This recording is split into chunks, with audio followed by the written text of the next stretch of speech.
नहमदुहु व नुसल्ली व नुसल्लिमु अला रसूलिहिल करीम।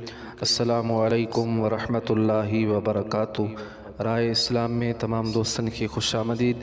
प्यारा दोस्तों, अज बेहतरीन मालूमात खणी तवांजी खिदमत में हाज़िर थियो आहियां।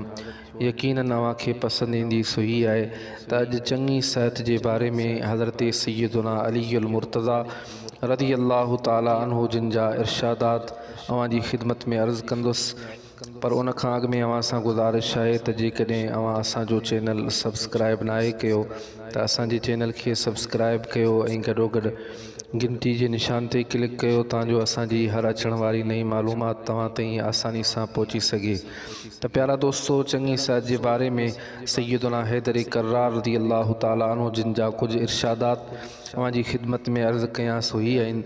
नंबर 1, जेको खाधो नमकीन शइ सां शुरू कंदो आहे, अल्लाह करीम उन खां 70 बीमारियूं परे करे छॾींदो आहे।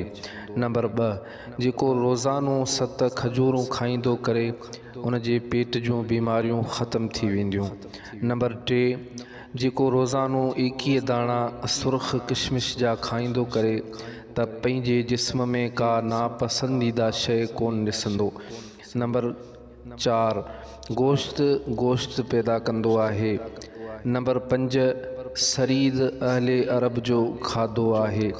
नंबर 6, निफास वारी औरत जे लाइ तर खजूरन खां बेहतर का शइ नाहे।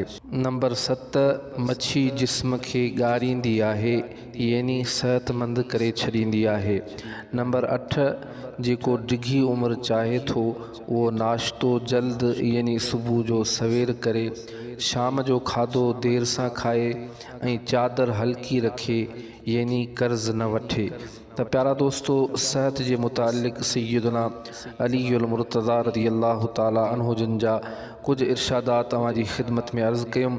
वरी नई मालूमात में अवांजी खिदमत में हाज़िर थींदुसि। तेसी ताईं इजाज़त ॾींदा। अल्लाह हाफ़िज़।